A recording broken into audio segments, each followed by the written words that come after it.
Hey, Derrick, guess what? Hit me with it. We just got a promotion with Audible. Audible, fantastic. I love Audible. Do you know what the cool thing about this deal is? What's that? If our listeners go to audibletrial.com/supercinemapod, they get a free trial with Audible. And do you know what they get with that? What do they get with that? Tell me. They get one free audiobook of their choice, and they get 2 free Audible originals, which is special content that Audible makes available free for all its subscribers. Are you kidding me? That deal is so good, I may go myself and sign them. Do you think they let you keep the books after you're done? No, you're not going to tell me they let you keep the books after you're done. Yes. In fact, you can go sign up for a trial, and you can cancel before the trial ends, and you get to keep the books you've already downloaded. Well, I don't see how you can beat that with a stick. Exactly, yeah. And you can, lots of great books, especially for fans of this show. You can listen to Super Gods by Grant Morrison, which is all about like how the superhero comics have changed and evolved over time. Or you can check out Marvel Comics, The Untold Story. Which is a terrific book. I have that both in hardcover, and I listen to that on Audible myself in my car while traveling back and forth. And there's also another similar book that's called Slugfest, which is about like the wars between Marvel and DC Comics. Oh, okay. So that's another one you got to check out too. So yeah, head on over to audibletrial.com/supercinemapod and start your free trial right now. You get 1 free audiobook and 2 free Audible originals, and you can keep them even if you cancel before it's over.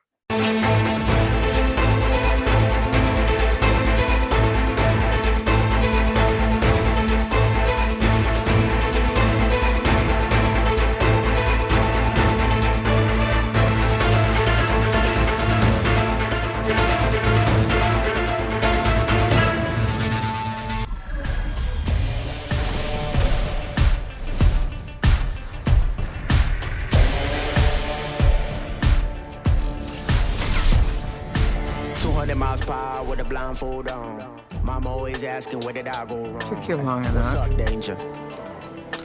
What's up, danger? I see this spark in you. It's amazing.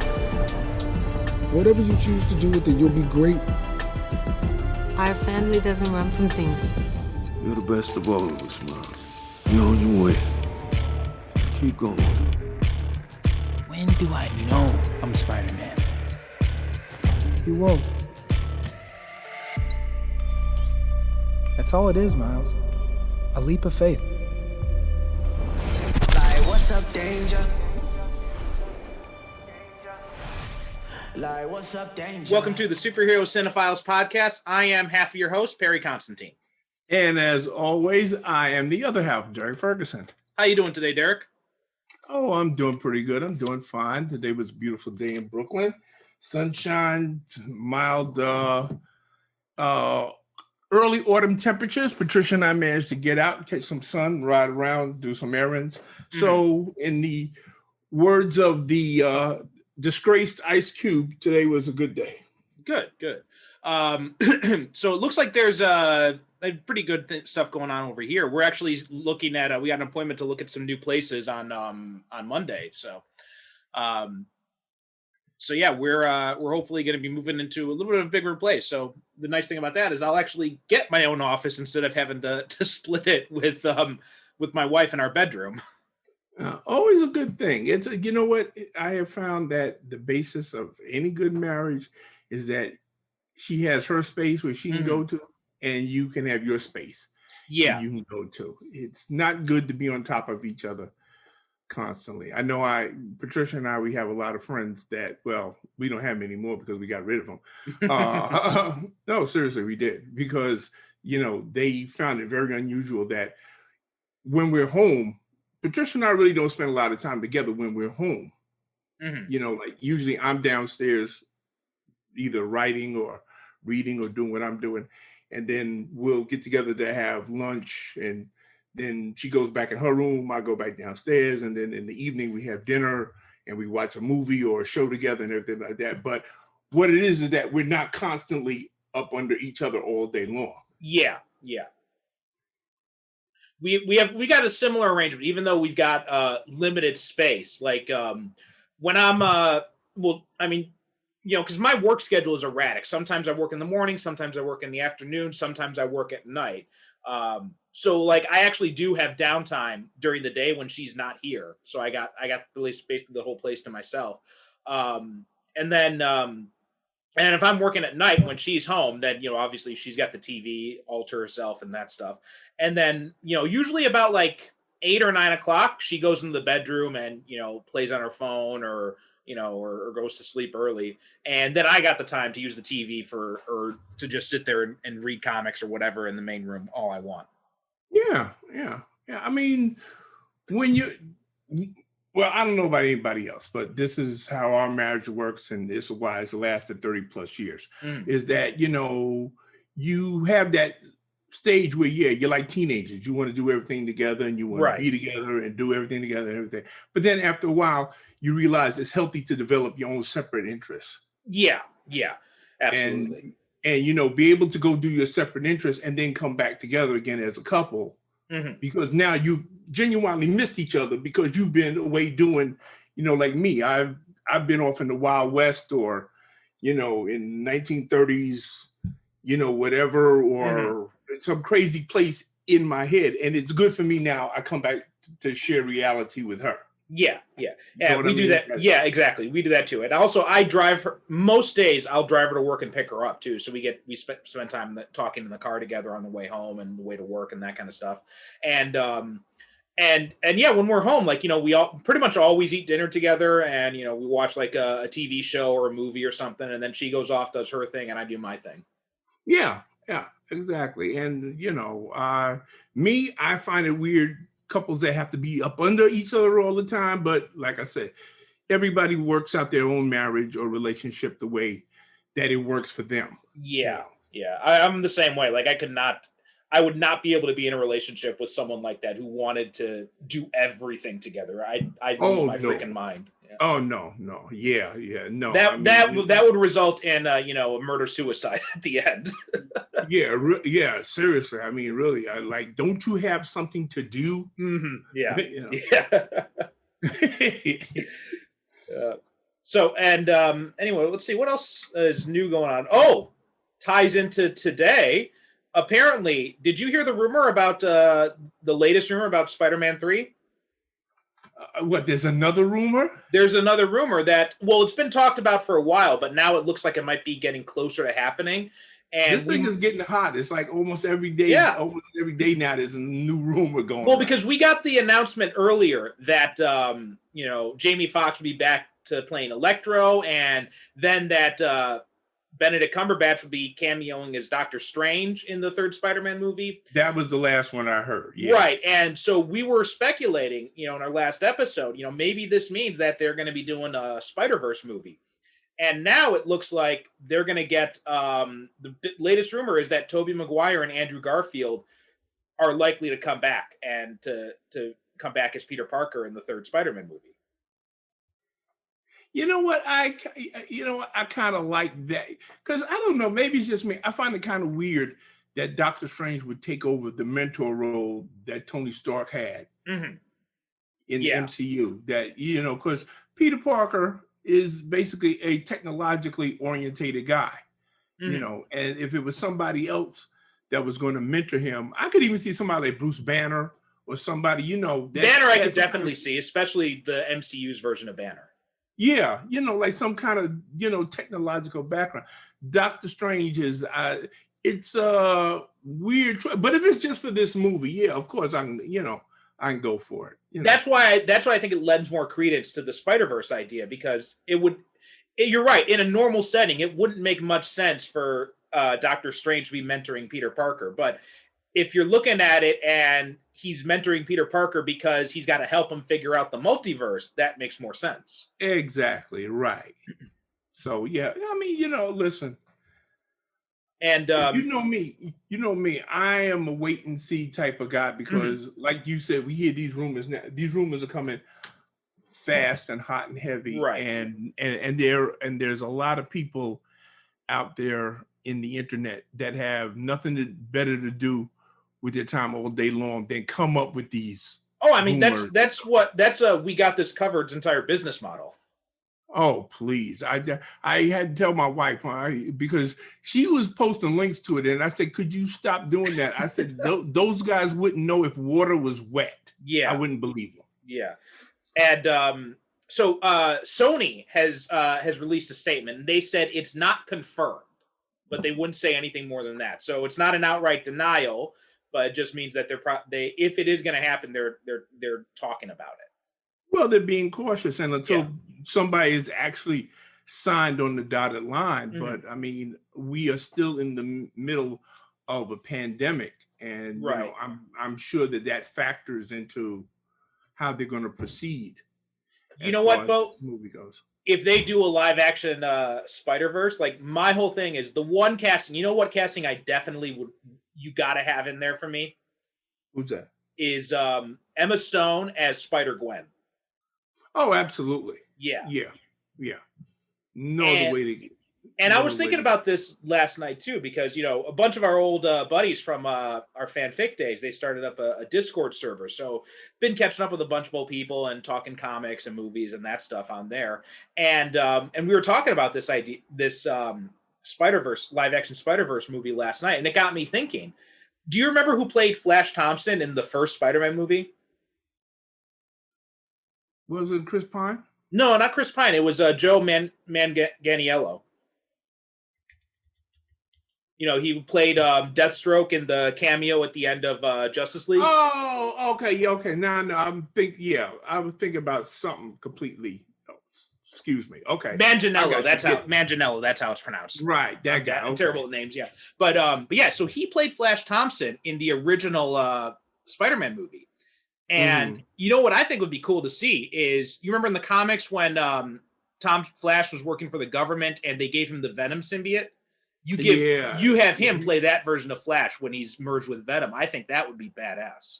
Yeah, they was Agent Venom, right? That's what they called him. Yeah. That would be that'd be another thing that would probably never happen, but it's something I'd love to see.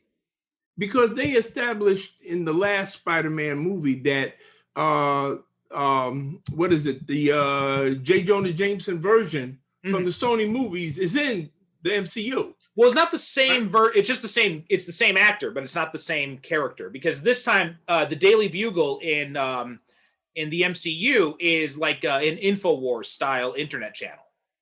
Yeah, because as a matter of fact, I saw it when in preparation for watching this movie. I watched this, and I also watched that Spider-Man Far From Home, because I hadn't seen that, and that was like the little teaser at the end of the thing. I said, oh shit, J. Jonah Jameson. Man, I saw did I see Far?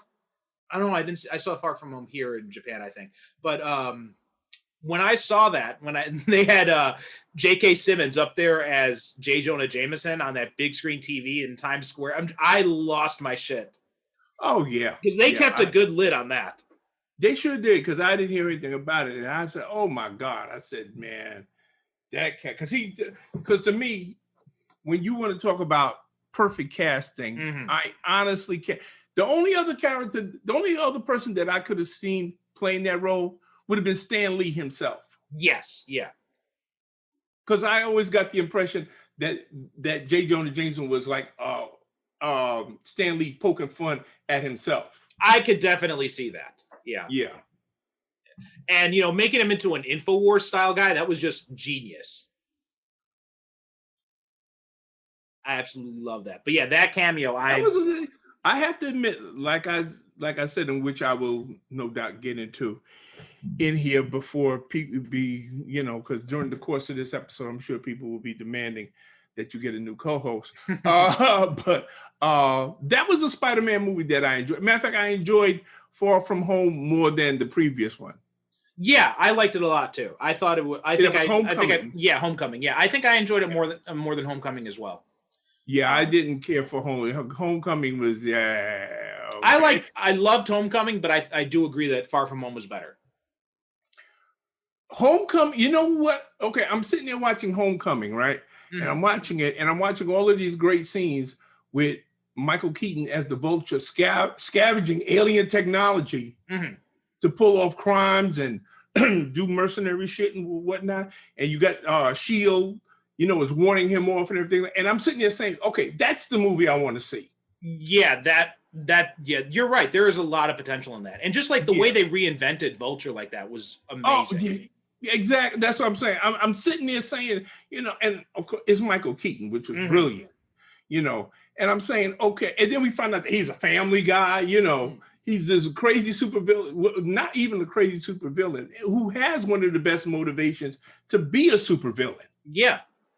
And I just dig the idea that he's going all over the country, scavenging all this alien technology that's been left around and building all it. And, he's retrofitting it and doing all this crazy stuff with it. And Shield is out there. They kind of know what he's doing. Okay, well, if they know what he's doing, why aren't they shutting him down? And they got to deal with him going on the side. And I'm sitting there saying, you know what? That's the movie I really want to see. Yeah, yeah. I mean, I do love Homecoming, but you're right. I would love to see that movie too. And, in another world, like if I could have seen that being a plot of like Iron Man 4. Yeah. Well, I mean, the Vulture's still there. He's still, they didn't kill him off. He's still out. He's still alive. So who knows? Yeah. All right. So anyway, but that's a good segue into what we're talking about today, which is Into the Spider-Verse, which was my pick. And this movie made all the money and it made everybody happy. I do not know one person who had a bad thing to say about this movie. This movie made so much money. God came to Disney Marvel for a loan. Can you spare some change? That's how much. I mean, you wouldn't think that it would be possible for a movie to make that much money. No. I mean, it made $90 million budget, $375.5 million on an animated movie. That's huge. Yeah, we're talking about an animated movie, not a live. If it was a live action one, I could say, okay, yeah. But an animated movie making that much money, that meant that not only a shitload of people went to see it, but a shitload of people went back to see it and brought somebody else with them. Yeah. And if they didn't pay for their ticket, that person paid for their ticket. Yeah. I remember I had to wait to see this because it wasn't out in theaters here in Japan at first. And everybody was talking about it in the West. And when it did come out to theaters here, it was already it was only in dubbed version because it's animated movie, so it's mostly considered to be for kids. So they didn't have a subtitled version, so you couldn't see it with the original audio in the theater. And so then I had to wait until it came onto iTunes. So then when I finally saw it on iTunes, man, it even with all the hype, because I was nervous, because you know how when something gets hyped up and everyone's telling you for months how amazing it is, you finally watch it and you're like, it's not that, it's okay, but it's not as good as everyone said. Exactly. This was not the case, right? Even after months of hearing people hype this up, it still blew me away. Yeah. And as I told you, I'm not that much of a Spider-Man fan. So I really had zero interest in seeing this. And especially after all the hype that I heard from people. And I said, well, of course, Spider-Man fans, they don't care. They're hype. But then I talked to other people who really weren't into superhero movies, who really weren't into Spider-Man, who really weren't into animated movies. And like they had taken like their nephew or they went with some kids on like some trip or something like that and saw it, and they flipped over it. Yeah. So now I said, okay, now I got to pay attention because people that I know who have no connection to this stuff at all are telling me how fantastic this movie is. Sat down for Netflix and watched it, and I said, you know what? This is the Spider. If I had seen this movie at the right age when I was 12 years old, I would probably be wearing a Spider-Man T-shirt right now instead of a Captain America one. Yeah. So now the genesis of this, it goes all the way back to the around like 2008, 2009 or so when they were talking about, Sony wanted to reboot the Spider-Man movies, and someone, I think it was Mark Bernardin, wrote an article saying like, well, there's no reason Peter Parker can't be black. And he was saying, he grew up in a working class neighborhood in Queens. His parents are dead. He's just being raised by his aunt. He's like, that's a story that could easily apply to a black kid as well as a white kid. And like anything, whenever you talk about race and comic book characters, it broke the internet in half. but Yeah. but then there was talk, like, because Donald Glover, who was in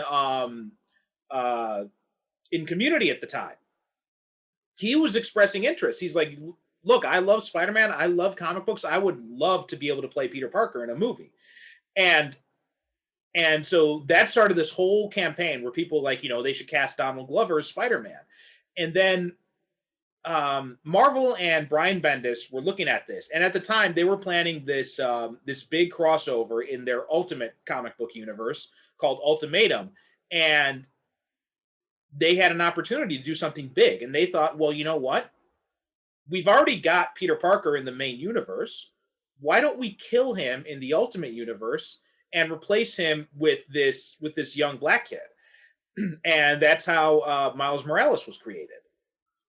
And he came in and, huge positive reception. Everybody loved the guy. And then after that, he eventually ended up coming. He was one of the few things from the Ultimate Universe that ended up making up the jump over to the main universe. And then eventually, he ends up into the Spider-Verse and becomes the main character in this movie. And you know what? I'm glad you touched upon that, because as you well know, that's one of the bugaboos that I have. And I think that's the main reason why I fell in love with this movie so much, is because of Miles Morales. And here's why. When people talk about, okay, first of all, let me just say flat out, folks, and Perry, this is where you may have to find a new co-host. I am not a fan at all of race switching. Mm-hmm. I do not go for this thing where, well, let's make Batman black, or let's make Superman black, or let's make you black.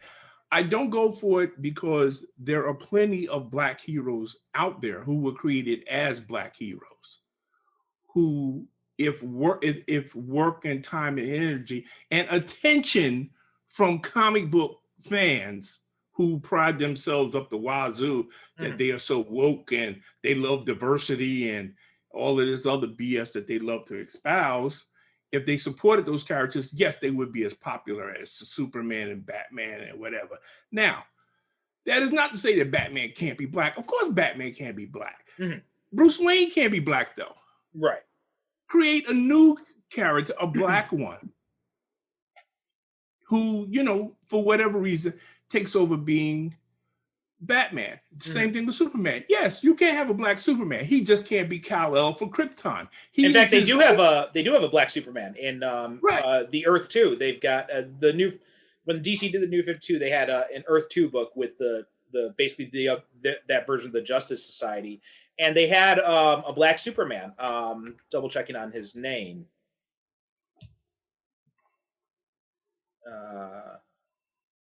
Well, they did too. They did.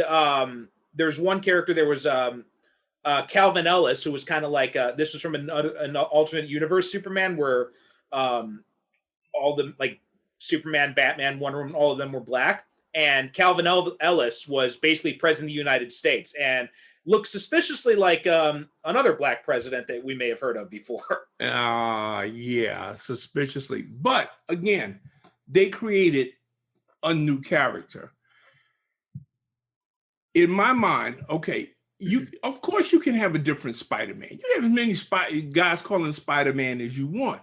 What I object to strenuously is that you just give Peter Parker a deep dark tan and say, okay, well, now Peter Parker's black. Yeah. No, Peter Parker is his own character. Let him have his own character and his own identity. And you create another person who inherits the role of Spider-Man, and let us see him as he becomes Spider-Man, same way we saw Peter Parker. And that's what they did in this movie. They gave you this African-American Latino kid who has a whole totally different vibe from Peter Parker, because he has a family, first of all. He lives, in our time now. Peter Parker, was a product of the 1960s, really. But you have this character who has interests and thoughts of a young man of today, Yeah. and we So, see him interact just as with. Oh, go ahead. just wanted to quickly mention that the other guy that I was thinking about, the Black Superman, is Val Zod was his name. He was in the Earth 2 comic books. That sounds familiar. Yeah. So just wanted to throw that out there. Anyway, sorry to interrupt your. No. You please interrupt me because I was pontificating. But basically, all I'm just saying is that you can have a black, like when they did Iron Man. Jim Rhodes, he took the suit for a while, and Right. he was Iron Man. Or Green Lantern, you had John Stewart.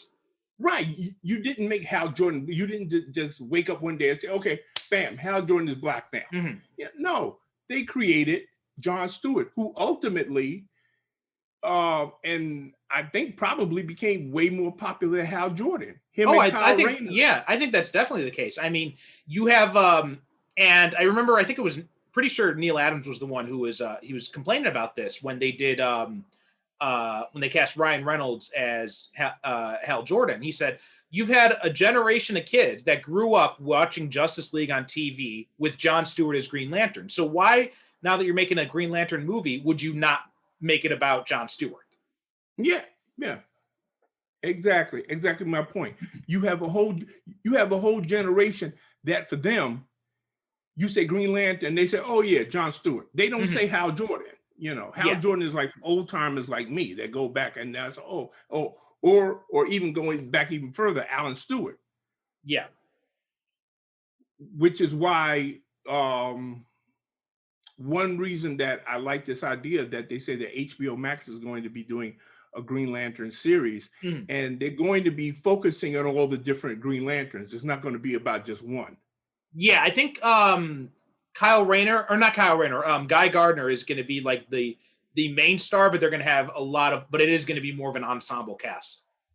Yeah, which is the beauty of that concept. I mean, the Green Lantern concept, because you can have anybody be a Green Lantern as long as they get a Green Lantern ring and they're Green Lantern. Yeah. So I'm looking here.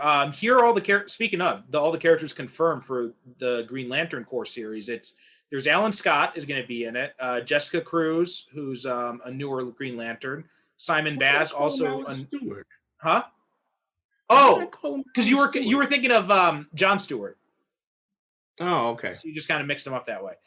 Yeah, Freudian thing. Okay. Yeah, I do that all the time.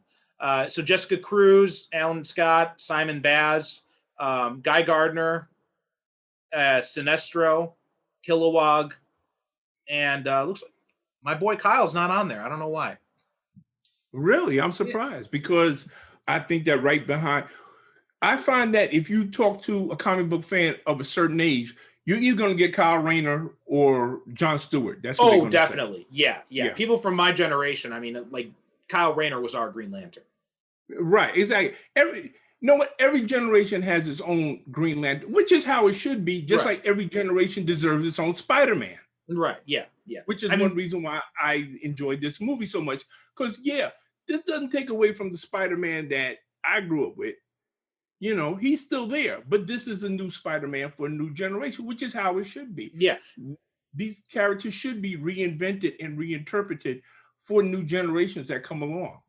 And the nice thing about, first, before I get into that, I wanted to, because you were talking about how you don't like the race switching of characters. So what did you feel about Samuel L. Jackson as Nick Fury? That didn't bother me. Okay. It didn't bother me because it was clearly stated this is the Nick Fury of another universe. Okay.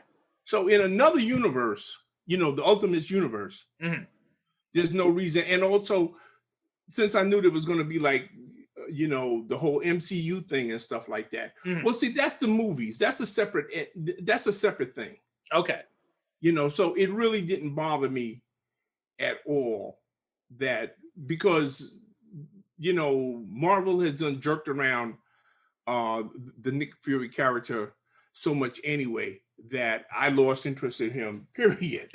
But if you say to me, okay, this is Nick Fury, but he's Nick Fury from an alternate world, a different dimension or whatever. Oh, okay. Well, then there's no reason why he couldn't be, female, you know, I mean, like a female Nick Fury. Yeah. I mean, what I object to is when you take the core character. Okay. Again, like if you take like Bruce Wayne Mhm. and you say, okay, well, bam, now Bruce Wayne is black. Well, you're invalidating 60 years of that character's history now Mhm. by saying that he's black. And now, if they said he was Eskimo, if he said he was, that's why I like the idea of when they briefly did the Batman Incorporated thing, Yeah. where Bruce Wayne was pretty much franchising out the Batman identity to guys all over the world. And that's how we actually got a black Batman. We got a Batwing out of that. Exactly. So now you could have, okay, say you want to do, okay, let's do a Mexican Batman. Okay, you got one. There's a Mexican guy goes to Bruce Wayne and said, listen, I want to be Batman in Mexico. Fine. Here's your union card. Here's your suit. Here's the instruction book. Bye. Have fun, you know. But to me, that's how you do it. You create a new character and give that character their own history, their own life, their own supporting cast. You build that character from the ground up. To me, it is the height of laziness when you have a character that has been established for all of these years. And really all you're doing is that you're just capitalizing on the popularity of that character as it is. Right. To me, really, that's all you're doing. Yeah. When you just say, okay, well, now they're so-and-so. Well, wait a minute. How did they get that way? Did they just wake up? Well, we're just going to forget everything, you know, that happened to this character before. Instead of doing the work, like I said, that Bendis did, of making Miles Morales his own character. Yeah. And to me, that's how you do it. And I know a lot of people probably listen to this are, you know, every time they hear the name Bendis, they start feeling their lunch come up. But you know what? The guy's done some stuff I absolutely hate. I will never in my life understand what Marvel was thinking when they gave him the Avengers and gave it to him for so long. But he's done some good stuff. Like his Spider-Man work, his Ultimate Spider-Man work was really great. And the stuff he did with Miles Morales, you know, perfect setup for the character, amazing work developing him, building up his world and all that. And yeah, I got nothing for praise for him for Miles Morales, and also some other stuff like Jessica Jones as well. He's responsible for that. Yeah, Jessica Jones. Yeah, you know what? Yeah, you know what? I'm not his biggest fan in the world, but you know what? Say what you want about the guy. The guy sure as shit ain't lazy. No, definitely not. He puts in the work. He just doesn't take a character and say, okay, bam, now they're black. Yeah. No, he doesn't do that. He puts in the work, and we're talking about work of years. Yeah. And this was he's a unique Spider-Man, right? They didn't just basically take Peter Parker's basic background and just slap it on to Miles Morales, right? I mean, he's got a unique backstory, a unique upbringing. He's got, you know, his parents are both still alive. He's got a Puerto Rican mother, a black father who's a policeman. He's got this ne'er-do-well uncle who he kind of looks up to. He gets into this charter school through a lottery system. So it's a very different kind of world from the one Peter Parker comes from, even though they're both in New York. Right. Exactly. Yeah. I mean, that's exactly what I'm talking about. This is a brand new character that we have with a whole different dynamic. Okay. You take Peter Parker and you wake up one morning and you say, okay, well, he's black. Okay. But what has fundamentally changed about the character that we knew? That's like the same thing as, you know, I don't know. I can't even come up with an appropriate metaphor without resorting to profanity for how, no, really, because I find it offensive when people, and black people are guilty of this too. They say, oh, why don't you make James Bond black? Right. No, you don't make James Bond. Well, why can't James Bond be black? James Bond can't be black because he's James Bond. Yeah. If you want a British black super spy, then create a black British super spy. Yeah. You know, and I don't know. It's a subject I realize that it's just me, folks. And, you know, you just have to realize that that's just me. I know a lot of people don't see it as being a big thing, or they say, well, this is necessary in order for the character to grow and develop and everything. No, it's not. It's just you just wanted to slap a fresh coat of paint and sand off the serial numbers and claim it's brand new. Right. You're hijacking a car is what you're doing. You're committing grand theft auto. Really, that's all you're doing. Yeah. Instead of you going in the garage and building yourself a brand new car, you're just stealing an old car, giving a new coat of paint, filing off the numbers, and then presenting it to the world. You take it out to the showroom. Oh, here you go. I got a brand new car. No, you don't. Yeah. You have a car that you stole. Right. Exactly. Yeah.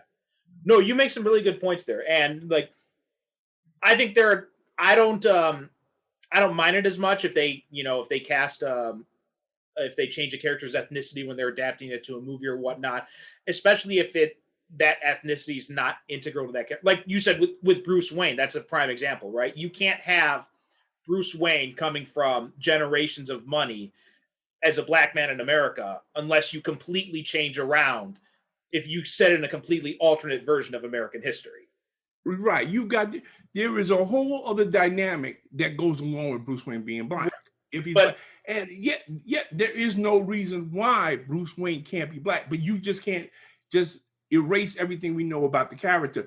You have to build him up from the ground up. And if you're going to do that, then why not go the extra 2 or 3 steps and just create a brand new character? Yeah. Who takes over being Batman. It's not that hard. Right. It really isn't. If you call yourself a writer and if you have sufficient talent and imagination and are willing to just put your butt down in the seat and do the work, you can do it. Yeah. All right. So let's jump into the movie now. I will be submitting my resignation at the end of this episode. No, you're not going anywhere. All right. So anyway, so first off, the movie, I love the opening of the movie, right? It opens up with Chris Pine as Peter Parker and, saying like, I'm the only Spider-Man. And he talks and like all the merchandising stuff he's done. Right? Like he's got his own cereal. He did his own Christmas album. Oh, and, I want that Christmas album. I think that they might sell it. I think they have it because they had some of the tracks playing over the credits. So, in fact, one of the songs it ends with like, I don't know why I agreed to do this. and also they have all these things from the Raimi movies, right? They've got like the iconic kiss and all that. They've got and they even got the dance scene from Spider-Man 3. Oh yeah, they've got that. They got the original Spider-Man logo from the 1960s cartoon. Yeah. And they said, he's like, I got an awesome theme song, and they play the original Spider-Man theme song. Yeah, it was so much fun. Just watching that alone, right? As soon as you see that, you're in that. From that opening, it just grabs you and it doesn't let you. Yeah, it sets the whole tone. I mean, for the movie. Like you said, if that opening doesn't grab you, then, turn it off and, I don't know, go watch, The Dark Knight Returns. I mean, if you're not laughing and just having a good time as you watch that intro, I'm sorry, but you got to get a sense of humor. Because you got to find out who took the fun out of your life, because that is it just totally sets the perfect tone. It tells you exactly what you're going to get from this movie. And it's just so well done, so brilliant. And this is one of the most, how can I put this? This is one of the most superhero movies I've seen in recent years. It's just pure superhero shit. It really is. It doesn't slow down for a minute to explain a damn thing in this movie, but you don't care. Right. Because really, it's the thing that most of the concepts that are in this movie, if this movie had been made like 20 years ago, they would have stopped the movie in its tracks every couple of minutes to explain something. Yeah. Well, this movie would never even gotten made 20 years ago. I mean, the producers would be like, what? You're going to have how many Spider-Man characters in this movie? No, you can't do that. You can't have alternate realities. People aren't going to understand that. Right. But they just went full on with this, and they're like, and Sony's like, go for it, do it. Well, see, now we've got a generation that's a lot more hip. You've got people that grew up watching what was that show? Sliders.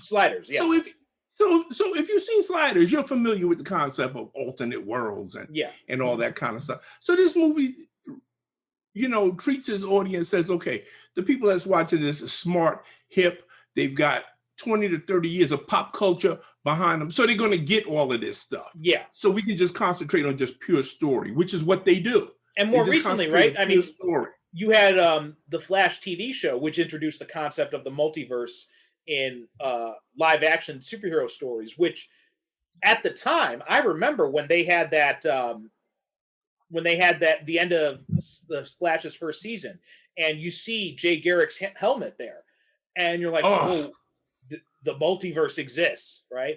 And then I freaked out when they announced, and I thought that was just going to be it, right? It was just going to be that little teaser, and they were never going to touch it.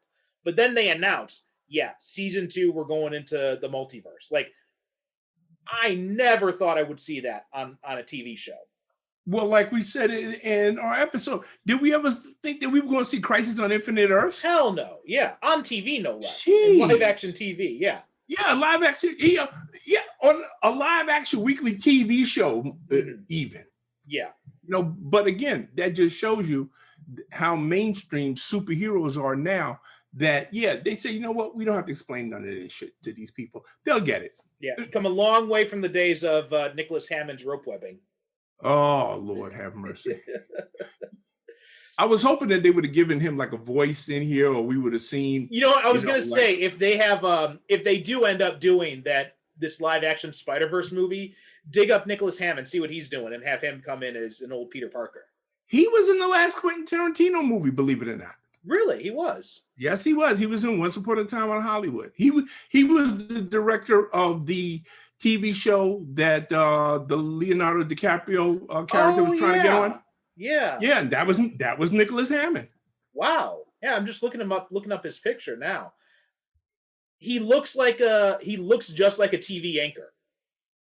Yeah, I'm looking at his picture. He looks like a guy who should be anchoring the nightly news or something. Yeah, I'm trying to think, because the director that he's playing is one that was fairly well known back in the 60s. But he wasn't just playing like just some director. He was actually playing like a character, a guy that really lived, a real life director of westerns and TV shows back then, if I recall. But yeah, that was Nicholas Hammond, and I didn't realize that was him until I got home and I wrote my review of the movie. I said, wait a minute, Nicholas Hammond, is that the Nicholas Hammond?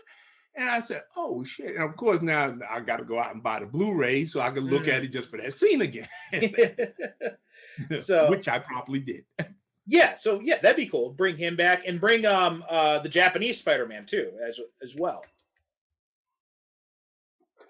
I'm trying to remember the actor's name for that, because he was awesome. The guy who did that.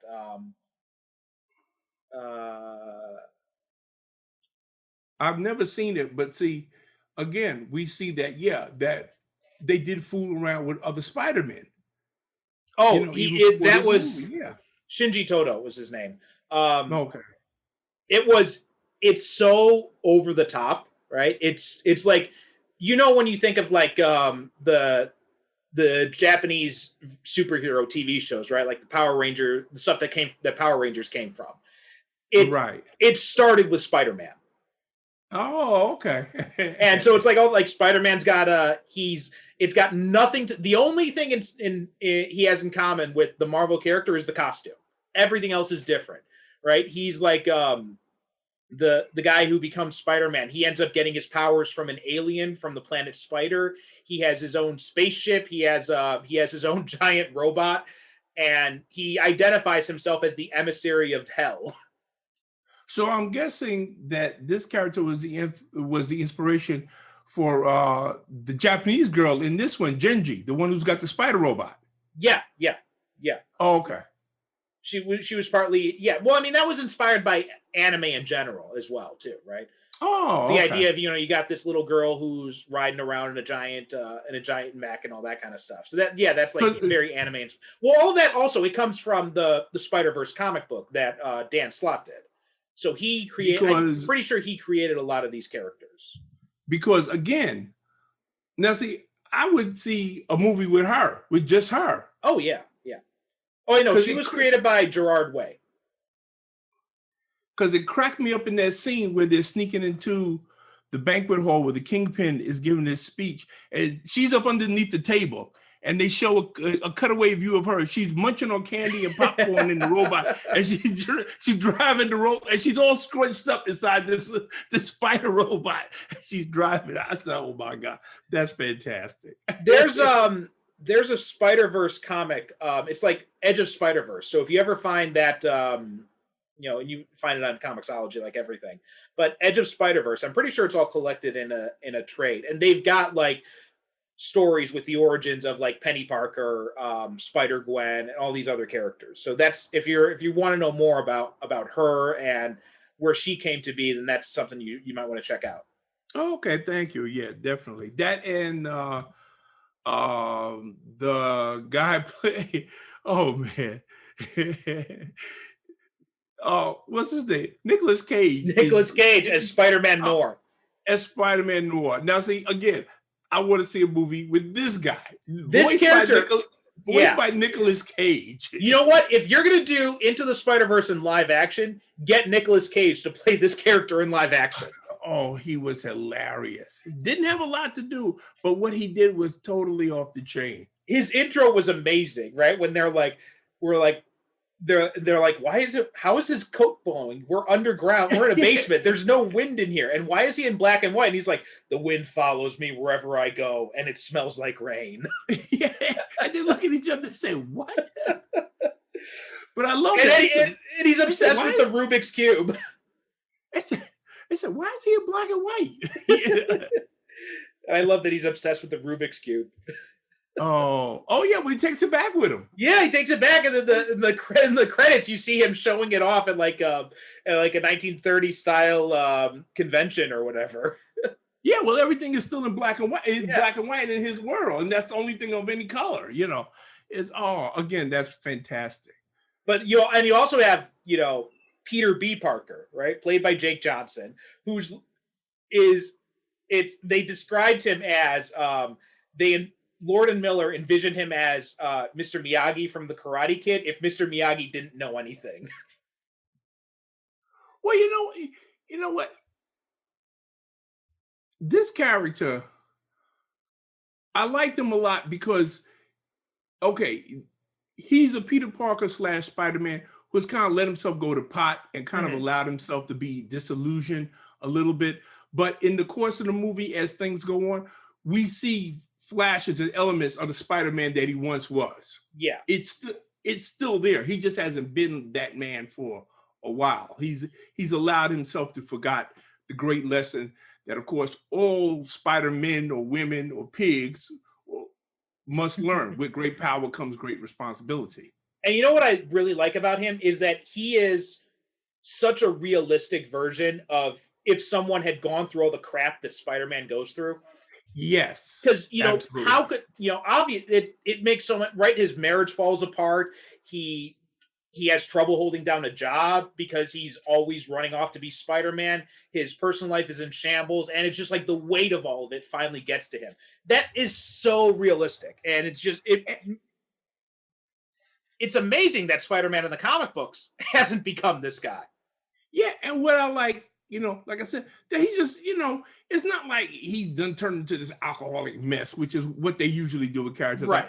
Nah, he's just like, say, you know what, fuck it. Yeah, yeah. Basically that's his attitude. I mean, when we first meet him, why am I knocking myself out for all this? Nothing I do makes a difference, Yeah. So what am I doing? I'm just going to lay here and eat pizza and, watch Jerry Springer. Yeah. Which to me is terribly realistic attitude for most superheroes to have. It is. Really. It's totally realistic. It makes so much sense that he would be in this state. And also, you know what? I just got to say that I think it's great that they were able to get Chris Pine to come in just for this like one little short bit as the main universe Spider-Man. And wait a minute, but how much of a shock was it to you that you found? Because me, I'm thinking that this was the Spider-Man, and then you find out, well, no, he's not the. Wait a minute, he's got blonde hair. Yeah, I was surprised by that. It was, and that was also a nice little nod to Ben Reilly, who the Peter Parker's clone, who ends up dyeing his hair blonde to make himself look different and becomes Spider-Man as well. You know, that's who I thought it was. I didn't. That's who I did too. Yeah. Because I said, oh, well, this. Oh, I said, oh, okay. So now this is 616 Marvel Earth. Mm-hmm. This is, you know, Miles Earth 636 or whatever. Right. And you know, the Peter B. Parker, who I found out that in, you know, actual Marvel continuity, that actually is his middle initial. Yeah, Peter Benjamin. Parker, yeah, Benjamin Parker. So and then if okay, that's our Spider-Man. Yeah. And I was, oh, okay. Now I see where they're going with this. I had to do a little, you know, double clutching to kind of catch up. And I said, which is one thing that I like, because I don't like to be ahead of a movie. I like watching a movie that makes me play catch up. Yeah, yeah. You know. And also that my favorite character in the movie, Haley Steinfeld as Gwen Stacy, Spider-Woman. Like, she is like, ever since that character appeared in the comics, she's been a favorite of mine. And seeing her in this, and you know, Haley Steinfeld does such an amazing job. She captures that character perfectly. The only one who could do better is Emma Stone. I wonder why they didn't get her. Well, she's busy all the time. So I mean, they were able to get Chris Pine, so and Mahershala Ali. Yeah, I mean they got a lot of people. I mean, Zoe Kravitz had that brief cameo as Mary Jane Watson. Kimiko Glenn was Penny Parker. Now let me ask you something, because you're more familiar with this movie than I am. Was that actually Stan Lee's voice? Because they do have a pretty extended Stan Lee cameo in here. That was Stan Lee. Yeah. Oh, okay. So that was his official last cameo. No. His official last cameo was in Captain Marvel. Oh, okay. All right. Yeah, Captain Marvel was his official last cameo. I'm pretty sure anyway. But that was Stan Lee, and this movie came out shortly after he died, I believe. Oh, okay. And they in that scene when Miles comes in to buy the costume, and you know, Stan says we were friends, right? That killed me. Yeah. I mean, if you don't choke up on that part, you know, you just ain't got no heart. I'm sorry. Yeah. I'm saying when he said we were friends, I said, oh man. And also the line about how, and he said, and you know, Miles asked him, you know, what if it doesn't fit? And he says, oh, it always fits eventually. And, yeah. And sorry, go ahead. No, I was gonna say, you know, like I said, I'm not crazy about Spider-Man, but you know what? I gotta admit, there are certain truths about Spider-Man that are so simple yet profound. When, I mean, you know, like for instance, when Stan Lee said, well, yeah, eventually the suit will fit. Yeah. You know, and you know what he means. Right. You know, you have to grow into it. You have to, you know, find out what kind of Spider-Man you're going to be. Yeah. You know, but it will fit. And that's something that you can apply to your real world life. Just like, you know, with great power comes great responsibility, which is a phrase that is quoted by, you know, heads of state without even knowing where it actually comes from. Yeah. You know, but you want to talk about a life affirming statement that you can use in your life. Hey, that's it. Yeah. And something else about this movie, like, I am not really a fan of hip hop music. It just there's some stuff I like, but in general, I'm just not really a fan. But I love the music in this. Like it fits so. I love it when they find music that fits the movie. And even though I'm not a hip hop fan, I loved how well the hip hop music fit this movie. Well, would you consider this to be a hip hop superhero movie? Oh, definitely. I think so. Yeah. Yeah. It may be the first hip hop superhero movie. Yeah, you might be right. I having trouble arguing. Yeah, I think I'm having trouble thinking of anything else that might fit that bill. But yeah, I think definitely, like, there's so much of, like, at least what little I know of hip hop culture, you can see it reflected in this movie. Yeah, I mean, this is like, oh man, this is like one of the most. Okay, I'm going to go out on a limb and say this is probably the most comic book looking animated movie I've ever seen. You know what? I was thinking the exact same thing when I was watching, because last week we were talking about Hulk and how Ang Lee was trying to make it feel like a comic book come to life. This really does feel like a comic book come to life. It actually does. This is the closest that I have seen on screen. And I was watching this. As a matter of fact, I've seen this twice in preparation for this, because we were supposed to do this last week and we didn't, for reasons that are none of your business, folks. and I was watching it again, and that's what struck me as how you look at it. And yeah, you know, and I'm pausing it and I say, yeah, that looks like a panel from a comic book. That looks like a panel from a comic book. Well, I mean, they do those, the transitions that Ang Lee invented in Hulk, they do the same thing, right? The panel and panel, the moving panels and all that, and then they enhance it, right? They've got the captions, they got the sound effects on screen. Yeah. They got pages flipping, right? They do. Oh, go ahead. I love it. I love the little sound effects, right? The little caption boxes. Like when he gets the powers, he's like, "Why am I hearing this voice in my head?" Right? And then the thwip sound effect, right? When they're swinging through, right? You can see the thwip coming each time. It's just so well. They took, and you know what? Somebody had to animate all those little things. That shows you how committed they were to this idea. You want to know how committed they were? In the scenes where they had the collider that's working and the energy, they had freaking Kirby dots. Yeah. They had the Kirby crackle. Oh my God. Just the thought that I would see Kirby crackle in an animated movie. Mm-hmm. Yeah.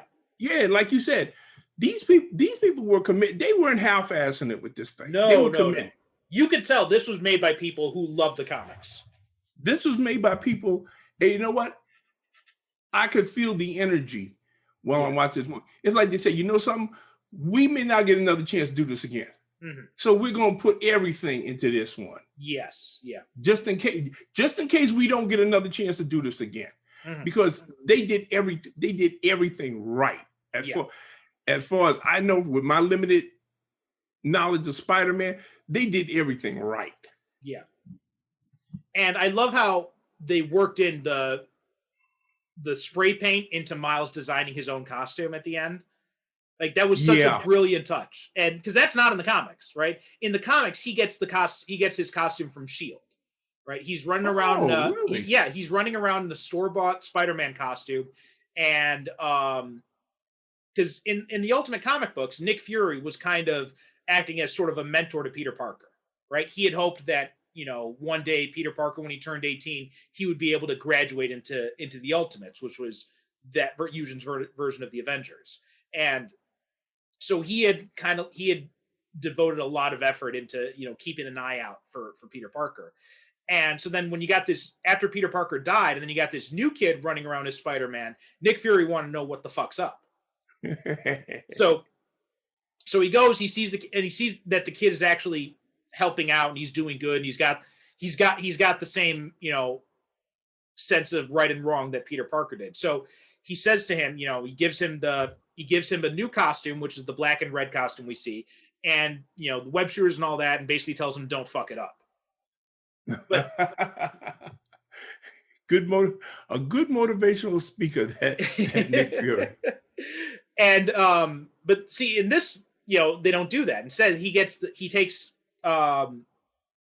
Chris Pine's Peter Parker, one of his costumes, and he spray paints it black and then spray paints his symbol on it, which is, you know, it's tying it back to the relationship he had with his Uncle Aaron, and this is another thing that they threw in there, which was so, right, because he has his own story about losing his uncle, but it's a very different kind of story than Peter Parker. Yeah.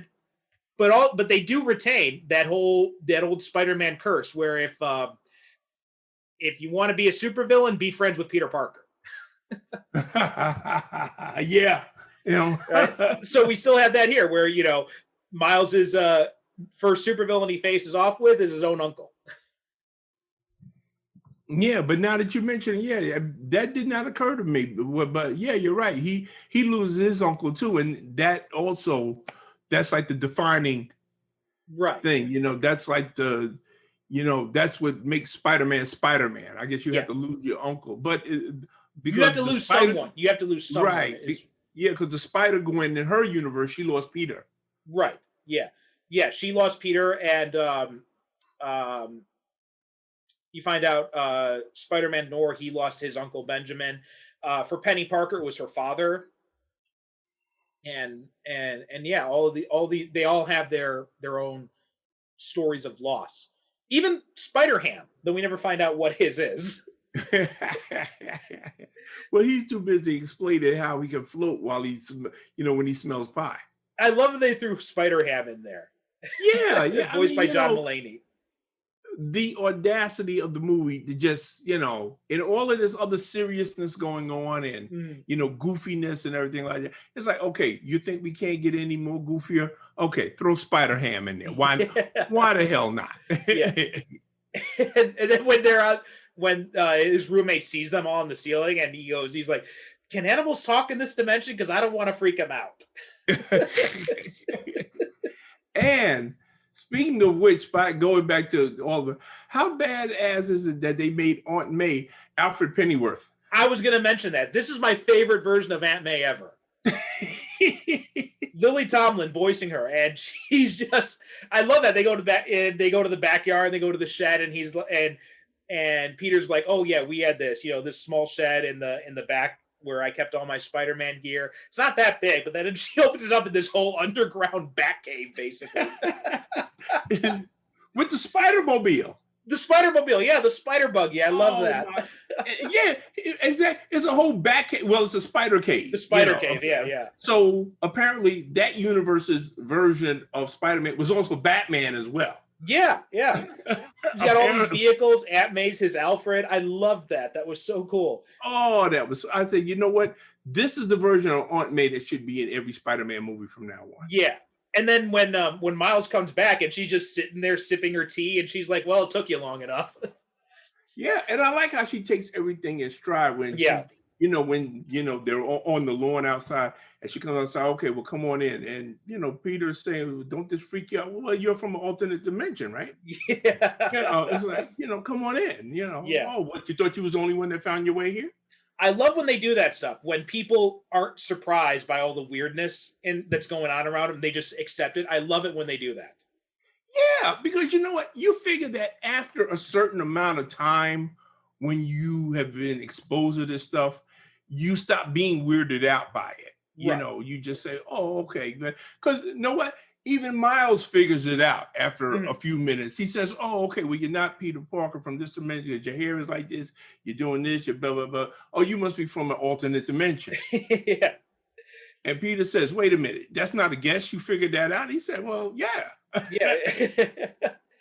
Yeah. I mean, going back, okay, I'm going to go way back now. I'm going to jump in the Wayback Machine for a minute. It was an episode of Better in the Dark that Tom and I did, where we were speculating on that people who are in horror movies live in a universe where there is no such thing as horror movies. Yeah.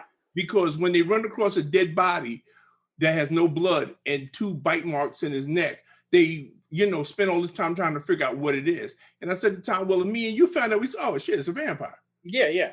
I'll go get the steak, you go get the holy water, we'll catch this motherfucker. But like people in like science fiction movies must live in a universe where there are no science fiction movies, because otherwise you wouldn't be freaked out by this stuff. You know what always kills me is zombie movies and TV shows. Like almost every single zombie movie or TV show, it exists in a world where nobody has ever heard of the concept of zombies. The Walking Dead TV show, they actually said that actually is the case. Yeah. That's why they never call zombies in there, because there was no George Romero never lived in that universe. There's no zombie movies. I guess Haiti never existed in that universe too. Huh? I guess Haiti never existed in that universe either. Well, that's a whole nother story.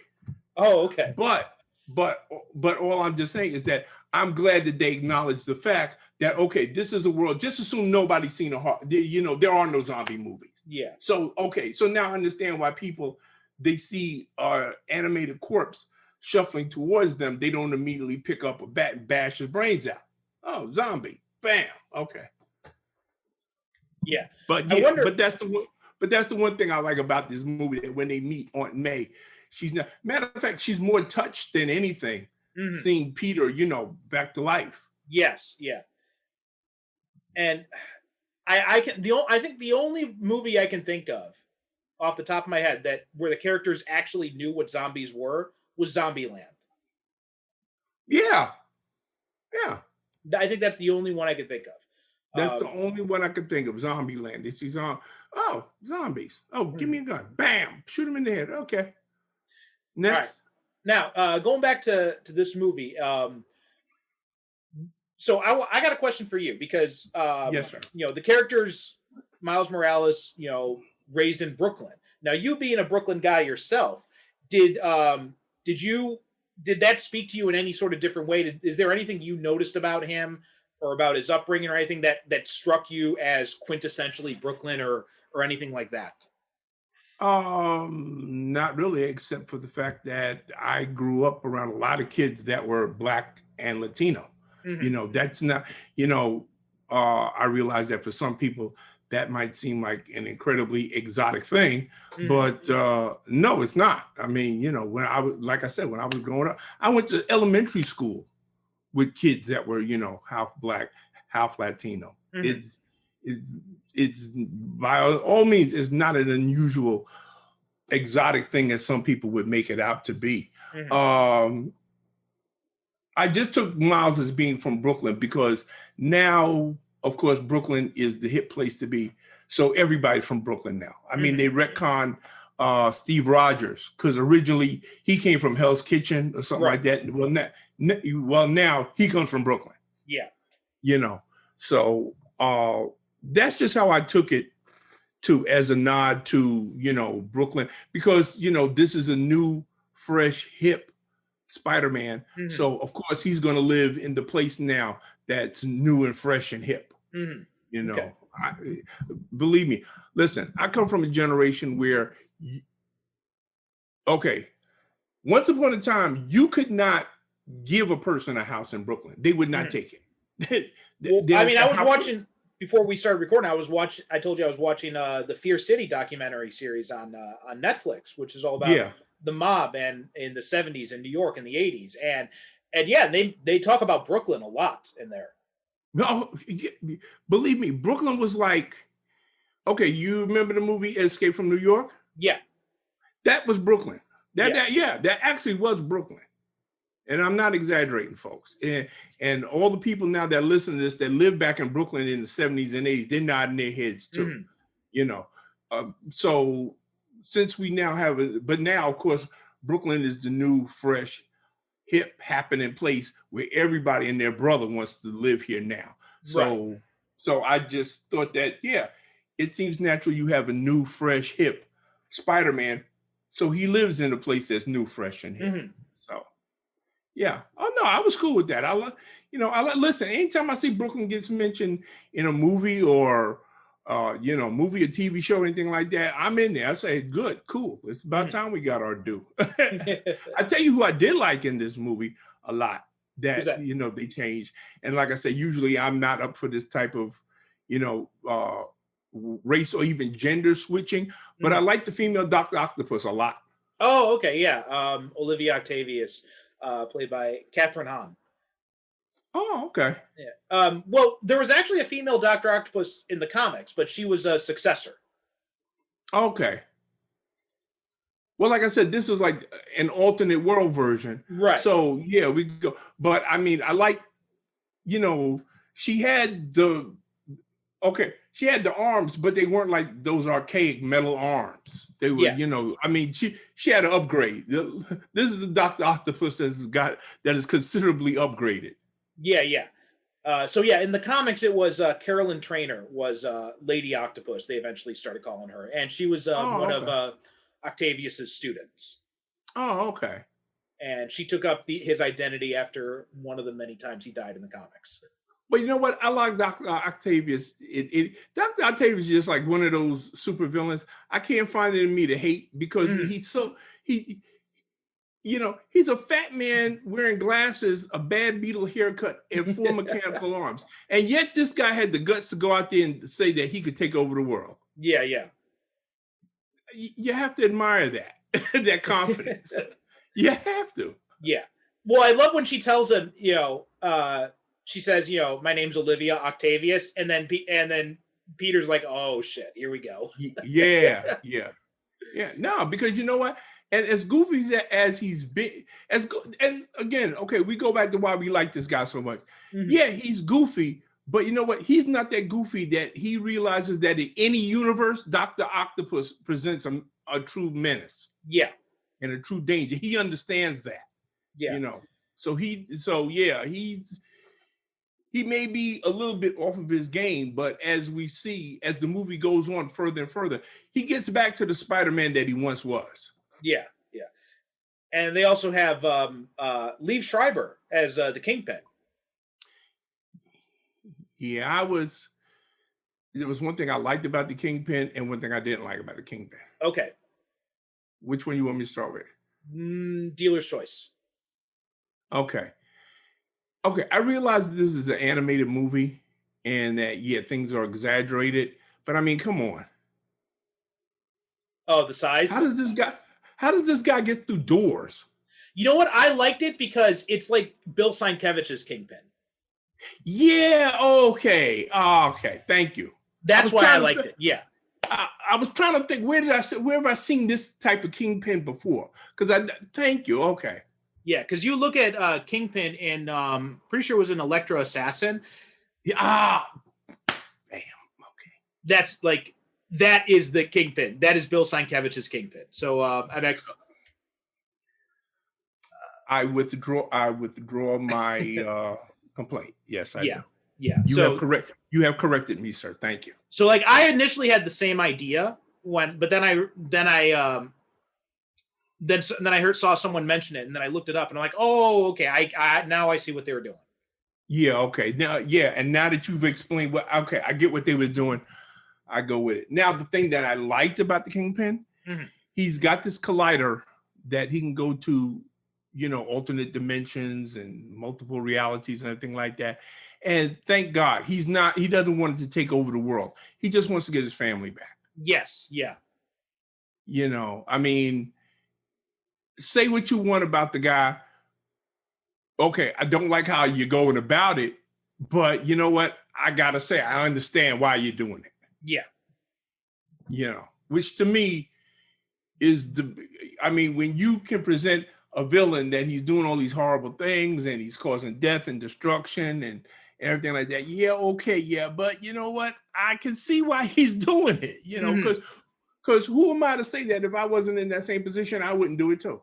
Yeah. Oh, yeah. To bring back the people that I love. Yeah. And this is one of those cases where the villain's got a really strong motivation. And you totally understand why he's doing what he's doing. And I did, because like you, I am sick unto death of take over the world plots and stuff like that. Every once in a while when I like to see him, and of course that plays into the the whole family theme of the movie, because we have these various spider characters who become a sort of family, during the course of the movie. And we have Aunt May, who's also part of this extended family. And then we have Miles and his relationship with his family. Yeah, I was going to bring that up too. Like, I love the relationship between him and his father and him and his Uncle Aaron. Like those relationships are so real. And like, I could really feel like those relationships were really well thought out and really well developed. Yeah, and you know what? It's a pleasure for once to see a movie where the kid, he isn't a brat, and him and his father yelling and screaming at each other. Just because you have disagreements with people doesn't mean that you're snapping and barking and biting at each other all the time. Right. Which Miles and his father don't do. And I love the scene where after he gets, you know, his superpower, his spider powers. And of course, like any kid, he runs back home and he says, "Oh, I don't want to go back to that school." And the mother can see he's obviously freaked out. And he's the father. So now, of course, he falls into the automatic role that fathers do. Take notes, Perry, you're going to need this. You know, that he's got to be, you know, the authority figure. Right. You know, well, you're going back to that school. And I don't want, and the mother says, no, you know, let him stay. And she makes him pause and takes a look at him. Yeah. And then he sees how freaked out he is. And he says, oh, okay. And he backs off. Yeah. And you know what? To me, that scene rang very true because I can remember times as a kid when things freaked me out and I was in a similar situation. And that's exactly how my mother and father played the scene out. Yeah. And I love just, you know, Jefferson's character in general. Like I just love he's not a typical, like, you know, authoritarian dad figure you might see in a role as small as his is, right? Because he doesn't have a whole lot to do in this movie, but they still give him this really engaging personality, right? Like when they're in the car and Miles is like, "Don't cops run red lights?" He's like, "Well, yeah, some do, but not your old man." And he's like bragging about it. And actually, I think, not to get political, because we don't get political on this show, but I do think that in, you know, the times that we're having now in the United States, that the portrayal of a police officer, a Black police officer, as a, you know, responsible father who cares about his son and just wants the best for him, because they do have a little back and forth about the school, you know, because mom doesn't want to go to school. But, you know, the father wants him to do it because, like any father, he wants a better life for his son. He's not sending him to school to punish him for anything. And Miles understands that. You know, it's not like a thing where he acts like a bratty kid. "Oh, I hate that school and everything." He understands. And he tries to find ways to get out of it, right? Like he purposely chooses all the wrong answers on the test. And the teacher's like, "The only way you could have gotten a 0 is if you knew all the right answers and chose the wrong ones." Which, you know what, is kind of smart, the thinking on the part of the teacher. Yeah. She figured it out. She said, "Yeah, the only way you could have got all the wrong answers, you had to know the right ones." Said, "Oh shit, that's that." I said, "That's some Sherlock Holmes level thinking there." And also going back to his father, I love when he drops him off at school and he says, "I love you, Miles," and then Miles is just like, "Yeah." And then he gets on the loudspeaker and he says, "You have to say it back." And Miles is like, yeah. It's a nice little sitcom moment that's, you know, dropped into the movie that never forgets that it's supposed. I mean, okay, we do have our heavy moments, you know, that are in the movie, but it also, there's like, I like how they have the scene where they're on their way to Queens and Miles and Gwen, you know, they're talking because they got the chip, and they got to find a way to repair it. And, you know, they think that, you know, Peter is just, you know, being a dick and he's in the back because he doesn't want to be bothered with them. And they're talking. And then we cut to Peter and we see that he's actually been lying there all the time. He's awake. He's smiling. And you get and you say, "Oh, okay. He went back there deliberately so the kids could talk. Be kids. And I don't have to be hot." You know, I can't say enough. I love how smart this movie is. Yes. Yeah. And, you know, something else stood out to me with, when I was rewatching it, and just that scene when Jefferson makes Miles say "I love you too," like that, and, you know, Miles feels like all ashamed by it, and his dad just like has that smile. He's like, "That's a copy." Like, and it was just, it's, you know, it's partly refreshing that you've got this, because that's the thing about guys, right? We're taught that you're not supposed to use the L word. Oh yeah. Like you're not supposed to, especially not with another guy, even if it's your father, right? You use that with your wife, but that's it. Yeah. Otherwise, you don't really say that word. And it's just like that whole idea that men are only really allowed 2 emotions, right? We're allowed to laugh, or we're allowed to be angry, and that's it. Yeah. And so I thought it was, and having his, like, so not only is it a funny sitcom moment, like you said, but it's also, kind of a progressive moment too for this police officer father to do that. Oh well, it's yeah. Well, listen, especially because they're black. I Yeah, mean, yeah, me and my father didn't say that we loved each other until I think I was like in my 30s. To believe it or not, yeah. Same thing with me and my dad.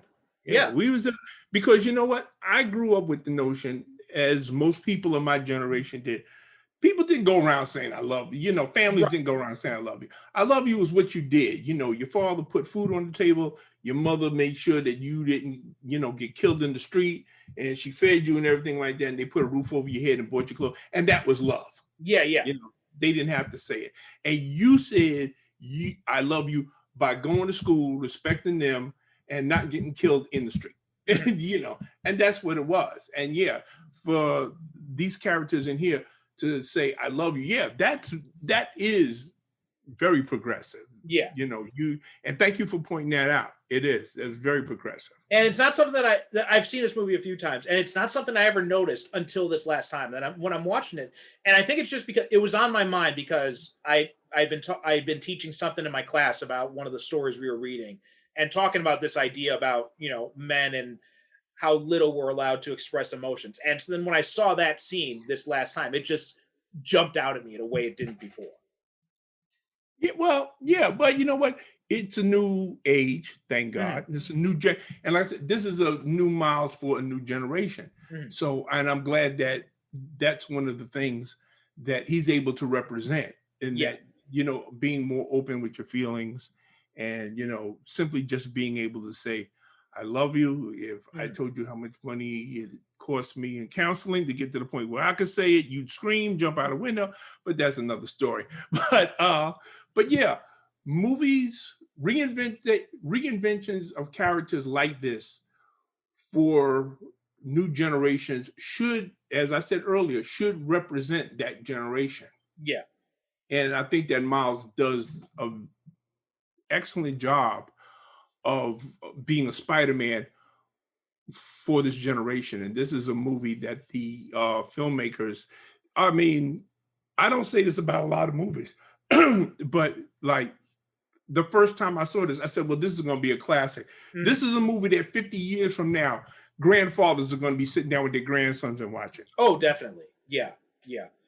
And it's also a testament like that part and just like the other stuff we've been like everything we've been talking about is just you look at this movie and on the surface it just seems like oh, it's a fun movie, it's a fun kids animated movie, right? But there are all these other different layers to it, and it's so complex, and it's such a testament to Lord and Miller's skill to how they're able to craft all this stuff and put all these different layers and complexities of relationships and morality and motivations into this one movie, but give it the veneer of looking like it's just a simple, fun kids movie.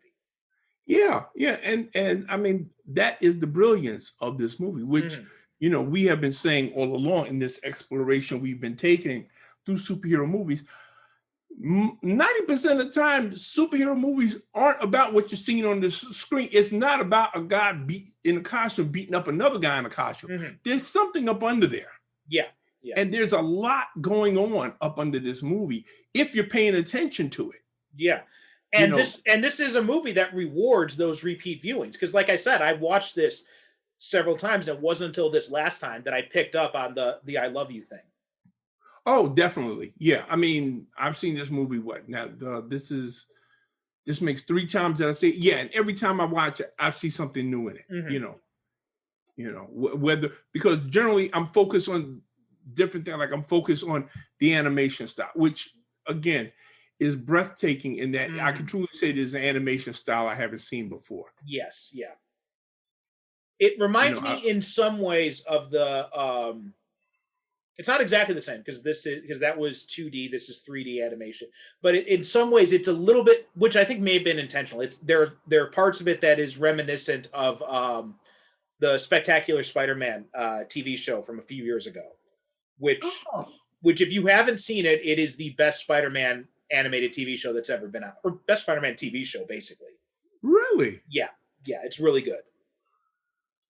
Um, but and there's some similar, like they've also got like the kind of like the exaggerated proportions and all that kind of stuff. So there's a lot of that kind of taken over from it. But yeah, just in general, like it is, but it's also its own thing. It's not ripping off that style. It is still also its own unique thing. And just like if you put all the Spider-Man characters into silhouette, you could easily pick them out. They've all got absolutely. very distinctive body types and very distinctive appearances and shapes. As a matter of fact, I was looking at the scene where all of the spider characters are in, the spider cave, and Aunt May is there. And if you look at each and every one of these characters, they look like they are all drawn in different animated styles. Yeah, yeah. The anime girl, she looks like anime. Noir, he looks like, he was drawn from a comic book from the 1930s. Spider-Gwen is very crisp and clean, and the only two characters that look the same is Peter Parker and Aunt May, which as they should. But even him and Miles, they look different from each. They don't look quite like the same animation style. Yeah, yeah. And of course, Spider-Ham looks like he's out of a Looney Tunes cartoon. Well, yeah, he looks like an escaped Disney And let's see what. Oh, and we got to talk about Aaron Davis, Mahershala Ali's character, and the Prowler. Like this is another one of those examples of just like really great character development, because when he finds out that it's Miles under the mask, and then like he's got this completely, and he starts questioning what he's been doing with himself, right? It's just like you could see it just like, and this is a credit both to Ali's voice acting and also the animation. Like you can see those emotions on his face. Yeah. It's okay. Again, this is one of those characters that tugs at your heartstrings, because in a very short amount of time, we see the closeness and the relationship between these two characters. In this type of movie, which is why I love this type of movie, in that it doesn't waste a whole bunch of time, telling us about how much these characters love each other. If your uncle takes you out in the middle of the night to an abandoned subway yard to write graffiti, to me, that says all I need to know about your relationship right then and there. I don't need you to tell me a single word. I already know the type of bond that they have. And I think it was brilliant of them. There go that word again, for them to have that scene in there. Yeah, and also they've got the scene when they're in the apartment and he's teaching him about the shoulder touch. Yeah, that's another one of those moments. Like it tells you it speaks so much volumes about the closeness they have. And how it's just such a different relationship from the relationship he has with his father. Oh, absolutely. Yeah, absolutely. I mean, actually, their relationship is more like a little brother, big brother relationship than nephew and uncle. That's what I was thinking of. I'm feeling that his uncle was more like his big brother. Yeah, yeah. And it makes you, it hits you even more, because not only has Miles lost his uncle, but he's also, basically lost his best friend. Yeah. Because we really don't. In the comics, in the comics, he does, like, his roommate Genk is his best friend in the comics, and he's a very big part of the character's life. In fact, when they introduced Ned in the Spider-Man movies, that's basically the relationship between Miles and Genk in the comics. And you know what? I'm glad they didn't go that way in this movie, because that's what I was thinking of when I saw that guy in this movie. I said, well, this is just the same guy from the other, the live action movie, right? But I see they kind of downplayed his role a little bit. What they did was, like, because that's what it was like in the Miles comics, right? It was Miles and Genk. They had that relationship, and then the Spider-Man Homecoming stole that relationship and gave it to Peter and Ned. Okay. But it's also smart they didn't go that route in this movie, not only because of the Homecoming connection, but also because then it makes the bond between him and Aaron so much stronger, because you don't really see him with any other friends other than his uncle. Right. Yeah, exactly. And when he's got to talk about something, Mhm. his uncle, that's the first guy that he goes to. Yeah, yeah. He doesn't go to his father, which again, going back to what you said, that that that tells us what we need to know Mhm. about the relationship between him, his father, and his uncle. It's not like a real complicated relationship, but it does have its dips and bumps Yeah. that's in the road. And you can, which is what I always tell people, you can do characterization even in the most action intensive movie like Mhm. this one. This one has, but if you know what you're doing, you can have the characterization in there. Mhm. Even in the scene when which had me laughing so much, I had to pause the movie, where Peter is completely unconscious and he's being dragged by the train, and Miles is trying to keep him from getting killed.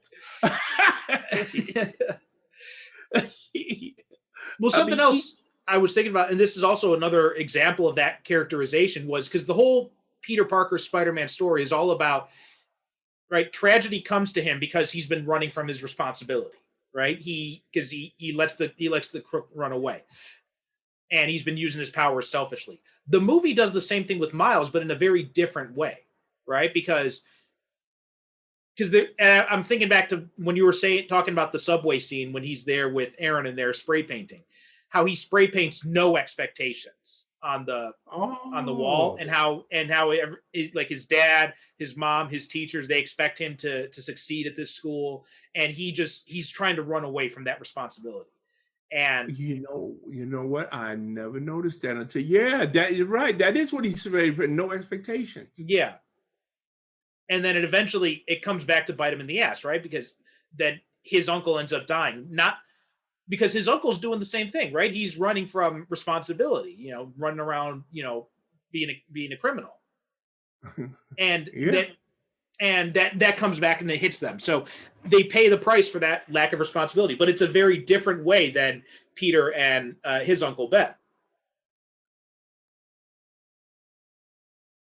So they which is bring, which again is a good life lesson that the movie teaches you, that you yeah, cannot run away from your responsibilities, that there are consequences to running away from, to not living up to the responsibilities, and know it doesn't matter if you've accepted them or if they've been put upon you.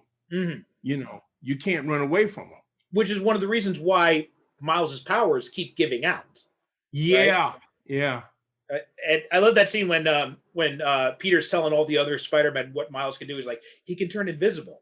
Go show him. He's like, I can't do it on command. He can't do it on command. Yeah. You know what? He's still so upbeat. He said, okay, well, do the electro thingy. He says, okay, he can't do it on command, but that's all right. It's okay. We're all together in this.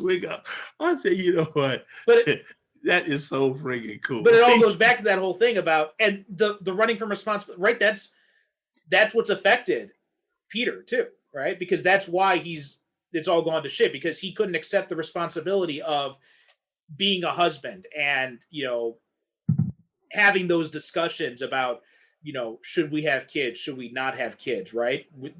And he ran away from the responsibility of that. And that's why he's become the way he's become. And he ends up learning that lesson himself when he sees this universe as Mary Jane, and that awesome, that's it's so funny, but it's also so profound, right? When she thinks he's one of the waiters and she asks him for bread, he's like, I am so sorry that I didn't give you the bread that you deserved. So that scene, again, I got to go back to how smart this movie is. You watch that scene and you're emotionally conflicted because you want to laugh. You want to laugh, but yet you want him to be with her so much that you don't want to laugh, but you got to laugh. Yeah. I mean, there's a whole bunch, and you know what? We got to give the guy that does the voice work of Jake Johnson. Peter. Yeah. I mean, that guy, all the voice work in here is excellent, but yes, there's a lot he has to convey and a lot he does with his voice. And that combined with the animation in that, it's what we have here is an actual, you know, how can I put it? It's a performance. It is. It's that perfect melding of animation with the voice character to give us a honest Academy Award performance. Yes. That's what it is. It's a performance. It's not just a guy coming to a booth and sitting there and just reading lines. No, they really put the effort into. They act their asses off in this movie. Yeah, he's given this character life. Is what I'm trying to say. And it has so many great moments, like that moment when he has the costume on and he's on the side of the building and he's remembering the leap of faith speech, and he just, like, the way he springs off and the camera inverts so it looks like he's falling up. Like, that's such, oh man, it was just such a amazing visual style in this movie. Yeah, and I could think of no better way to show us, the audience, that there's been a shift in his perception. That's why we see. Yes. Yeah. Perfect. What it is. It's what we are seeing is a visual representation of Miles having a shift in how he perceives everything now. And he also sees his life, the fact that he's wearing these like hip hop influenced clothes, right? Like the hoodie and the shorts and all that. It spoke so much volumes about what this Spider-Man represents now. Yeah, it's a total inversion. Yeah. And that was pretty much, I mean, that visually signified what we kind of knew throughout this whole movie, is like, this is a hip hop Spider-Man. Yeah. And I mean, it tells me so much that these filmmakers, how much they understand the visual style of what they're doing visually in this movie. And I think that's probably why we're gushing over this movie and why we love it so much, is because there is so much conveyed visually. Yes. In there. I mean, like the scene where all the spider people are up on the roof and they're going back and forth. I can't imagine how long it must have took them to animate that thing. Oh, God, yeah. What is it? 6 different characters, all looking like they're 6 different animation styles. But yet, it's the funny thing is how they're all moving like one big spider. Yeah. And they're synchronized, and there's no hesitation. They're going across, which again is a subtle visual reminder that they bonded into a family now, because they're all moving as one. Yes. It's you know what? I love it when visual filmmakers know when to let the visuals do the work and when to let the dialogue do the work. Yes. Yeah. Also, did you see the post-credit scene? The Spider-Man 2099. Yeah, Spider-Man 2099, who's played by Oscar Isaac, and confronted the 1960s Spider-Man. They keep pointing at each other in that goofy animated style that they had back there, where you could only move one arm at a time. Oh, that was brilliant. Absolutely. And listen, I love any homage or any reference to the 1960s Spider-Man, which, I mean, for me, and I'm dating myself, that's my Spider-Man, because I am old enough to actually remember getting up on Saturday mornings to watch it when it was first broadcast. And I loved it, even that shitty second season where Spider-Man did nothing but swing around Manhattan for 20 minutes of the episode. And the second season was kind of we have to do an episode. We have to do an episode of 1960 Spider-Man one of these days. Oh, that'll be interesting. Well, have you ever seen it? I've seen parts of it, right? Because it's and I mean, it's all on Disney Plus now. Yeah. But yeah, it's it's just one of those things and I rewatched the 90s Spider-Man animated series, and it's so funny how these things do not age, because that was plagued with problems. Like, the censors were so terrified of everything after the apparent backlash from the violence of Power Rangers. So it was like, they would get notes like when Spider-Man lands on the roof, he can't harm any pigeons. Just shit like that. Really? And yeah, like Morbius was it. He was a vampire character, but he couldn't suck blood through his fangs. He had to do it through these like little mouths that on his hands. And they couldn't say he drank blood. They had to say he absorbed plasma. And it was just ridiculous. Okay. Well, listen, it was a different time. Yeah, Okay, I yeah, tell you. yeah. Yeah, it was But yeah, weird. no, but the 1960s Spider. I mean, that's just like something for pure nostalgia. Right. Because of of the style of the animation. If most people remember it for anything, it's for two reasons: because of the jazz music that was used, and of course, the theme song. Right. And the fact that it's memed all over the place now. Like almost every 90% of Spider-Man memes use images from that show. Oh yeah. Well, you know what? It's something that is now passed into our pop, so pervasive in our pop culture that a lot of people use it, don't even realize where it's coming from. Oh yeah, definitely. Yeah. All right. Anything else to say about Into the Spider-Verse?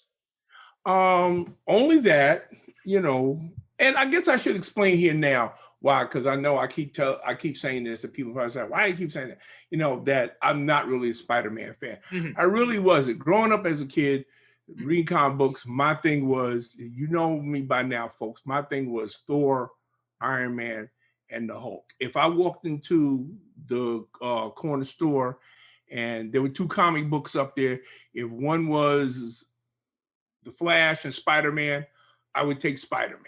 Right. But if it was like Thor or Iron Man and Spider-Man, I would take he just wasn't he just didn't resonate for me as he did for other characters. Although I do recognize that just because of who he is and what he represents, he's an extremely important character in Marvel history. It's just that, he just didn't turn my crank. That's right.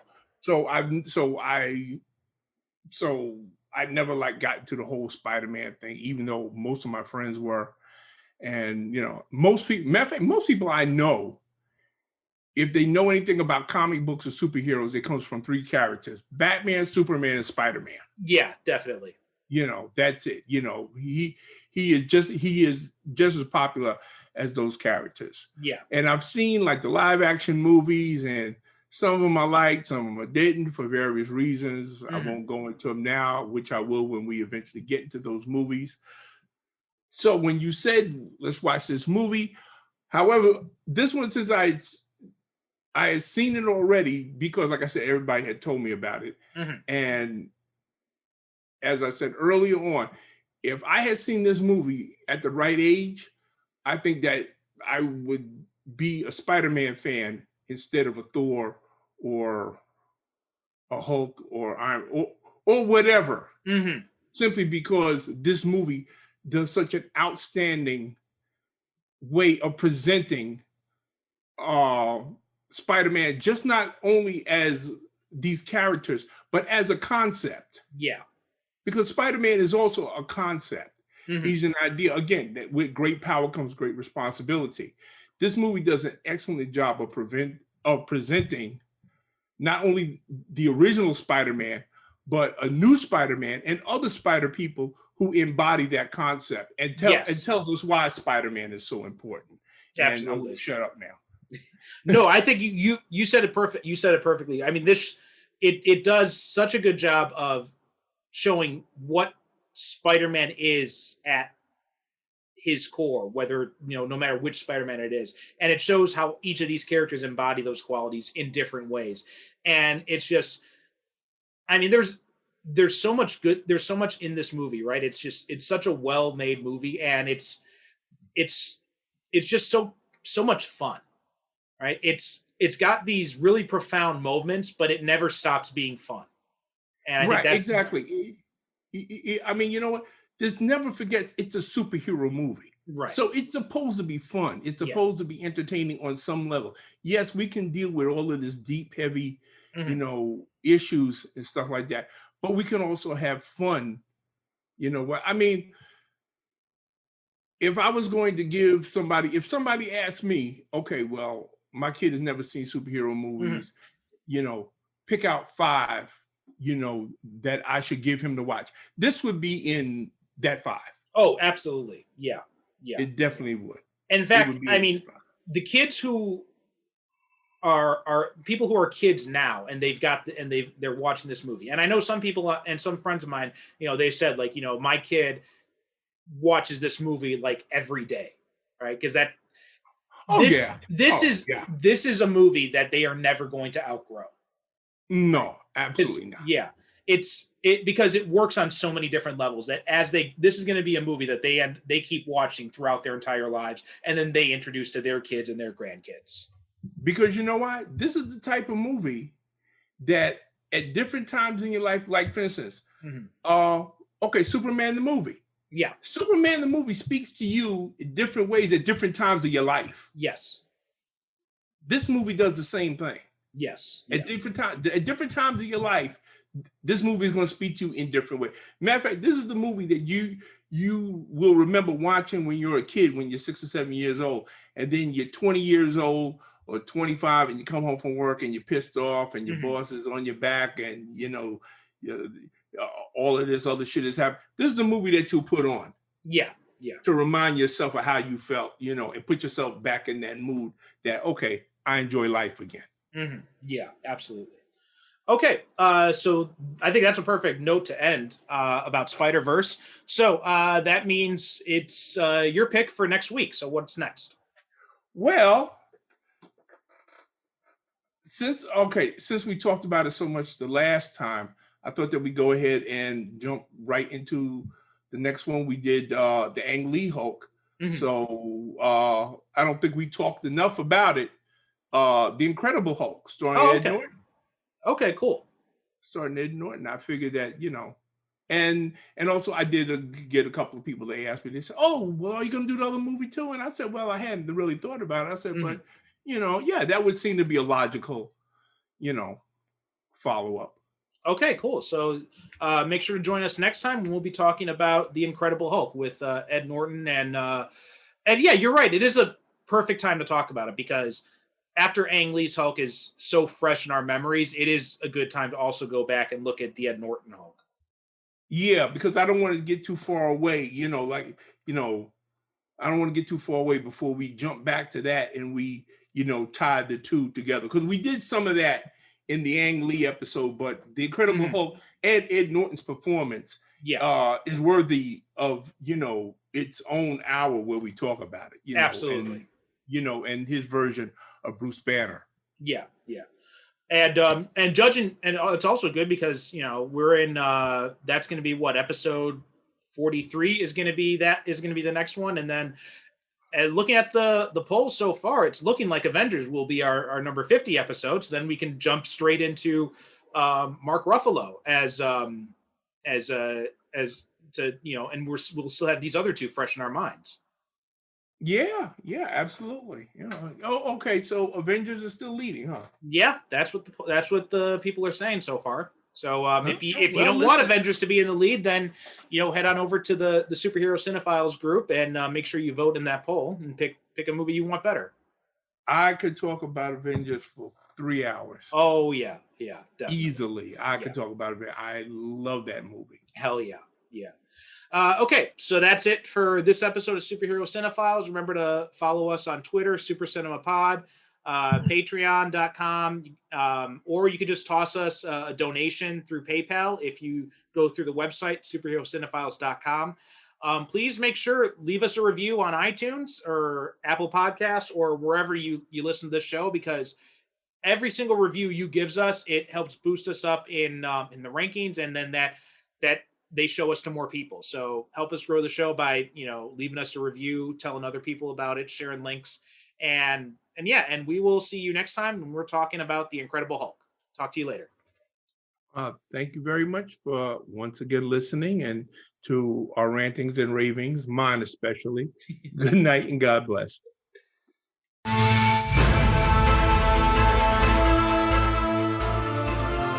Thanks for listening to the Superhero Cinephiles podcast.